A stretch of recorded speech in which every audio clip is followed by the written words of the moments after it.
கர்த்தருடைய நாமம் மகிமைப்படுவதாக.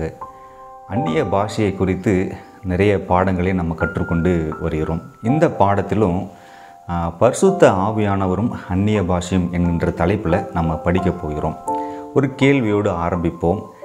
அந்நிய பாஷை கிறிஸ்தவர்களுடைய அடையாளமாக காணப்படுகிறதா என்று நம்ம சற்று வேத வசனத்தை கொண்டு நம்ம புரிந்து கொள்ள வேண்டும். ஒரு சில வசனத்தை நம்ம வாசித்து பார்க்கும் பொழுது எது கிறிஸ்தவனுடைய அடையாளம் அப்படிங்கிறத வசனம் நமக்கு சொல்லுகிறது.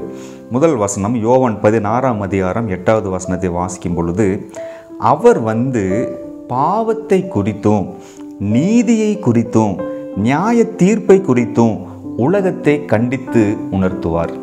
பரிசுத்த ஆவியானவர் ஒரு நபருடைய வாழ்க்கையில் வரும் பொழுது அவர் பாவத்தை குறித்தும் நீதியை குறித்தும் உலகத்தை குறித்தும் அங்கே கண்டித்து உணர்த்துவார் அப்படிங்கிறத இங்கே நம்ம பார்க்குறோம்.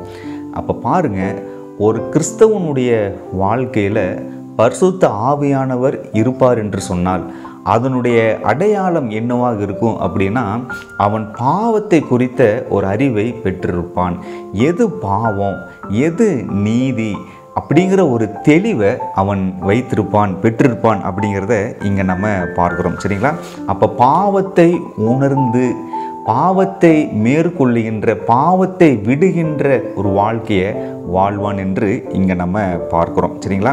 ரெண்டாவது, அதே அதிகாரத்தில் 13வது வசனத்தை வாசிக்கும் பொழுது, சத்திய ஆவியாகிய அவர் வரும்போது சகல சத்தியத்திற்குள்ளும் உங்களை நடத்துவார்.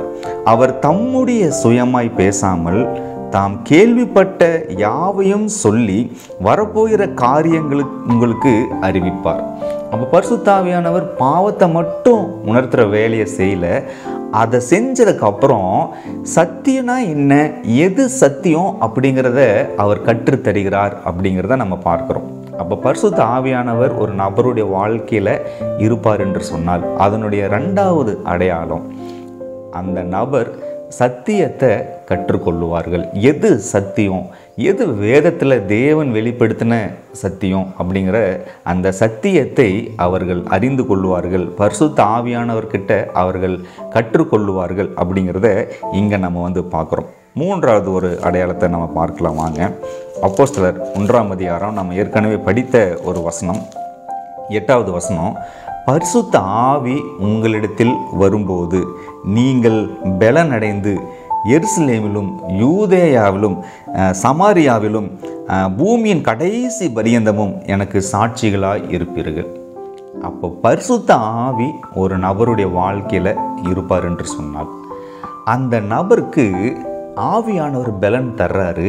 ஏன் பலன் தர்றாரு அப்படின்னா, சாட்சியாக வாழக்கூடிய ஒரு பலத்தை அவர் தருகின்றார். சாட்சியான வாழ்க்கையை வாழ்வதற்கு அவனுடைய வாழ்க்கை கிறிஸ்துவை பற்றின ஒரு சாட்சியாய் காணப்படும் அப்படிங்கிறத இங்கே நம்ம பார்க்குறோம். அப்போ அந்த 3 வசனத்தில் கிறிஸ்தவனுடைய அடையாளம் என்ன அப்படிங்கிறத அங்கே வசனங்கள் சொல்லுது. ஒன்று, ஆவியானவர் அவனுடைய வாழ்க்கையில் இருப்பார் என்று சொன்னால் அவன் பாவத்தை உணர்ந்து மனம் திரும்புகின்ற அனுபவத்துக்குள்ள வருவான்.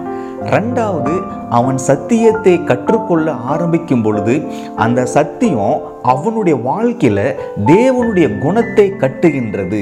அவனுடைய வாழ்க்கையில் குணமாற்றத்தின் அனுபவம் அங்கே காணப்படும் அப்படிங்கிறத நம்ம பார்க்குறோம். மூன்றாவது, ஆவியானவர் அவனுக்கு பலன் தர்றாரு, பாவத்தை ஜெயிக்க வைக்கிறாரு, சத்தியத்திற்கு கீழ்ப்படிவதற்கு பலன் தர்றாரு.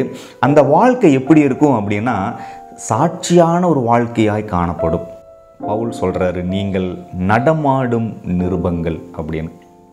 அப்போ பாருங்கள், வேதத்தை அறிந்த பிள்ளைகளுக்கு, தேவனை அறிந்த பிள்ளைகளுக்கு எழுதப்பட்ட வேதாகமம் இருக்கும் என்று சொன்னால், தேவனை அறியாத ஜனங்களுக்கு எதுதான் வேதாகமம் அப்படின்னா கிறிஸ்தவன் தான் ஒரு நடமாடும் வேதாகமமாக காணப்படுகிறான். அதுதான் முக்கியமான அடையாளம். அவனுடைய வாழ்க்கையில் மனமாற்றம் இருக்கும், குணமாற்றம் இருக்கும், சாட்சியான வாழ்க்கை இருக்கும். இதுதான் கிறிஸ்தவனுடைய மெய்யான அடையாளமாக காணப்படுகிறது என்று இங்கே நம்ம பார்க்குறோம். சரிங்களா? அப்போ பாருங்கள், இந்த இடங்களில் கிறிஸ்தவனுடைய அடையாளம் அந்நிய பாஷை என்று சொல்லப்படவே இல்லை அப்படிங்கிறத நம்ம பார்க்குறோம். ஒரு சில வசனத்தையும் கூட நம்ம வாசிக்கலாம். ரோமர் 8ஆம் அதிகாரத்துக்கு நம்ம கடந்து செல்லும் பொழுது அங்கே சில வசனங்கள் மிகவும் அற்புதமாக தேவன் அதை பற்றி சொல்கிறாரு. வசனங்கள் 5 முதல் 9 வரைக்கும் நான் ஒவ்வொரு வசனமாக நான் வாசிக்கிறேன். அன்றியும் மாம்சத்தின்படி நடக்கிறவர்கள் மாம்சத்துக்கு உரியவைகளே சிந்திக்கிறார்கள், ஆவியின்படி நடக்கிறவர்களோ ஆவிக்குரியவர்களே சிந்திக்கிறார்கள். அப்போ நல்லா கவனிங்க, நம்முடைய மனசில் நம்முடைய வாழ்க்கையில் இருக்கிற அந்த ஜென்ம சுபாவத்தை மாற்றி மாம்ச சிந்தையை மாற்றி பரிசுத்த ஆவியானவர் ஆவிக்குரிய சிந்தையாக ஆவிக்குரியவர்களாக நம்மளை மாற்றுகின்றார். ஆனால் அப்படி மாற்றப்படாதவங்க மாம்சத்துக்கு உரியவர்களாக மாம்ச சிந்தையை உடையவர்களாகவே காணப்படுறாங்க. ஆனால் ஆவியானவர் ஒரு நபருடைய வாழ்க்கையில் இருக்கும் பொழுது அவர்கள் அங்கே ஒரு பெரிய ஒரு மாற்றத்திற்குள்ளாக வருகிறார்கள். ஆவிக்குரியவர்களாக ஆவியின் சிந்தையை உடையவர்களாக அங்கே மாறுகிறார்கள் அப்படிங்கிறத நம்ம பார்க்குறோம். வசனம் 6, மாம்ச சிந்தை மரணம், ஆவியின் சிந்தையோ ஜீவனும் சமாதானமுமாம்.